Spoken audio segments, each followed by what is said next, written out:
Hey everybody, what's up and welcome to another Sims 4 house building video. In today's video I am building my own version of the Goth family home. If you've played The Sims, any of the Sims games, you probably know who the Goth family are. They're kind of a staple throughout all of the franchise. And if you've played The Sims 4, you probably know their absolutely boot nasty house. It's in Willow Creek, it comes with the base game. And I think it's one of the worst builds that EA has ever put out. And maybe not the worst, but it's definitely up there. It's definitely one of those builds that I tend to replace whenever I'm playing the game. I don't know, I just think it's a bit weird that for a family that's such a staple in the Sims franchise, that EA put like so little effort into their house. I don't know, maybe I'm being very harsh, but I've just never been a fan of it. I feel like they went with this whole Victorian theme and I don't know, just very, you Google search goth and that house comes up, but then they put kind of a weird colourful palette to it. It's not a very gothic house, if that makes sense.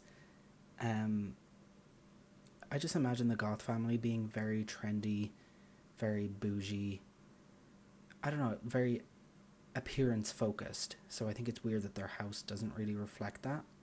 So basically I decided to give them a new version of their house and make it very modern. And I also ran with the whole theme of it being gothic and made the entire thing black and grey. I ended up really liking it, which I wasn't expecting because I really like the colour black and I do like using it when building, but going with like an almost entirely black house, I don't know, it's just really cool. I didn't think it would work this well in The Sims, but I don't know, I think it just kind of furthers the point of why didn't EA do something like this, you know? I don't know, I'm probably being very harsh, but I don't really care. But yeah, like I was saying, this house ends up being very modern, and I feel like it kind of suits Bella Goth's character in particular, and I'm just obsessed with Bella Goth and her whole history and everything. And if you're not familiar with it, I would definitely recommend checking out Plumbella's videos. I'll link one of them in the description if I remember. I might not. I have a head like a sieve, but basically Bella Goth, if you're not familiar, she is one of those people who's been in the game since like The Sims 1, and she has like a really cool history of going missing, and I don't know, I think she's just like a really interesting character, and they basically threw that out the window with The Sims 4. In true Sims 4 fashion, the game has no lore, and I don't know, I just think it's a really weird thing that they kind of just ignored. And if you don't know, The Sims is actually on a timeline, and The Sims 4, I think just The Sims 4 is on an alternate timeline for some reason. But I think that's a really weird thing that they did, because I don't know, I feel like once you take away their backstories, all of the people that come pre-existing in these worlds just feel very empty and very boring, and you don't really want to explore them or play with them or anything. Yeah, I'm kind of going on a tangent, but I hope that they don't do that when The Sims 5 comes out. There's loads of rumors, I'm sure if you're watching this you probably know that The Sims 5 is likely in development at the moment, and I really hope that something they consider is bringing back all the lore that they had with all of their kind of staple families. I think it's a weird thing for any game franchise to get rid of. Anyway, mini tangent over and onto this house that I'm building.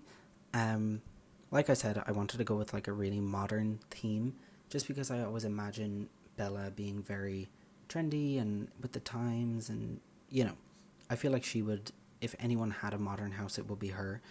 And I also just really like building modern houses, and I think color schemes like all black really lend themselves nicely to this style. But this house ends up being 3 bedroom and I think 4 bathroom. I didn't add any bedrooms. I actually think I might have taken one away. I think the original house had 4 bedrooms. I could be wrong, but there is a bedroom for Bella and Mortimer, and then Cassandra and Alexander get their own bedrooms. And instead of putting Alexander up in the attic like they did with the original house, I just have him on the second floor, and I really like what I did with their bedrooms. They kind of end up being kind of split level. This whole house ends up being quite split leveled. I know I'm already gone past it. I'm really bad for going on tangents, but if you saw the entrance of the house, it's actually up kind of 2 steps or like 2 platform levels, and that like leads up to the front door, and then you come inside, there's a long corridor, and then back down to the normal level where I'm building right now. I just think it added like a really cool dimension to the house. I think the second that there's platforms, it makes the house look more expensive or like upper class. I don't know, that's always just what I thought. Also, that those little red flowers that are there on the table to the right of the couch, I originally was going with this idea of like that was Bella's way of having like a little pop of color in her house. The only color that she'd like is red, and I don't know, I always kind of make up these stories while I'm building. I think it makes it like easier to decorate. But I think that ends up actually being the only little red flowers that I had in the house. I intended originally on having a lot of them, kind of one in each room, but I kind of just forgot about it, to be honest, until right now. I actually built this house, I think over a month ago. If this is your first time watching one of my videos, I basically, like 6 months ago, released maybe 4 or 5 videos kind of back to back over the space of like 2 weeks, and then I kind of went away from YouTube for a while, kind of took a break, and then I came back to it relatively recently, I think like last month, and this was the first house that I built, and it was actually going to be the first one that I posted again. I don't know why I didn't. Actually I do, that's a lie. I started doing the voiceover, and I don't know why, I just find this house really hard to do a voiceover for. So I said I'd come back to it when I had like a bit more practice, and even now it's kind of a hard one to do. I don't know why, I always find it hard to kind of narrate my own builds. If you've seen my other builds on my channel, I've done things from like movies and TV and stuff, and I find those easier to do the voiceover for, just because, I don't know, if I like don't know what to say, I can always fall back on the plot of the movie and explain why I made a certain decision here or there. I think I've talked about this before in some of my other videos, but if you've never narrated one of your own builds, it's really hard to do. So if you have any tips for me, definitely please do leave a comment. Let me know how I can improve on this kind of stuff. Because yeah, like I said, it's just so much easier to narrate kind of someone else's build, quote unquote. Like when I'm doing something based on TV, film, whatever, I just find it so much easier. I don't know why. But I'm doing my best, and I feel like I'm getting more comfortable. The feedback is nice. I've gotten some good feedback on my last couple of videos, and my views have been good on my last couple of videos. I'm really, really happy with that, so thank you so much for watching. In particular, the 2 videos that I've done on WandaVision, I feel like every video that I make now, I mention those videos, but I'm just really proud of them, and I'm really glad that people seem to like them. I'm not getting like crazy little Simsy views, but a couple hundred views on one of my videos is crazy to me. I've also gotten, I think, 17 subscribers now, which again I know isn't crazy, but it does really mean a lot when people decide to hit subscribe. So if you like this video, please do consider subscribing. I try to post at least once a week. Things are kind of hard at the moment just because I started placement with a graphic design company. If this is your first time watching me, I am a graphic designer. I'm in my final year of college, but along with my final year, I have to do a couple of months of work placement. So at the moment, I'm going into week 3, I think, of work placement. And yeah, I'm really enjoying it, but it just means that I don't get to make as many videos as I would like. You'll probably notice that when college wraps up, I'll start posting a lot more regularly, because I really do enjoy this, and it is kind of my downtime. It kind of ends up being what I do for fun. But yeah, basically at the moment, things are just kind of hectic, so I'm not able to post as much as I want. But I am going to try post at least once a week. And I have some plans in place for different houses from a couple of TV shows and a couple of movies.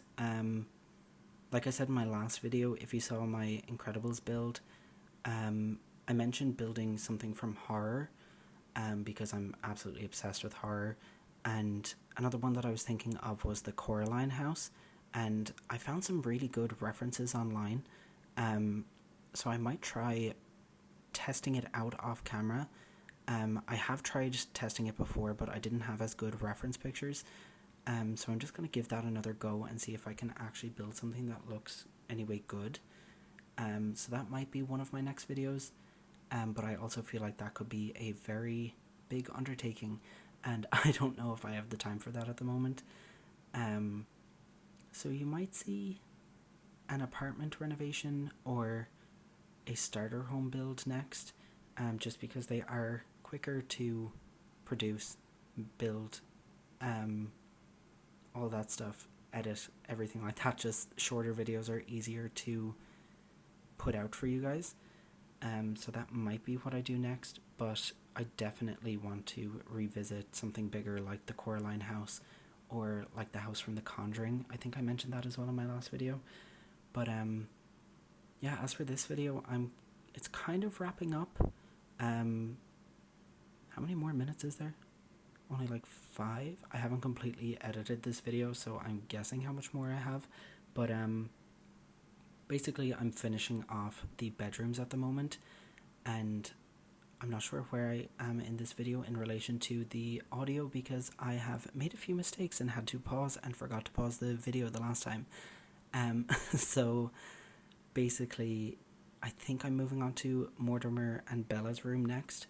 I might already be there while I'm talking, but yeah, that's the last of the 3 bedrooms, and then I move on to the back garden.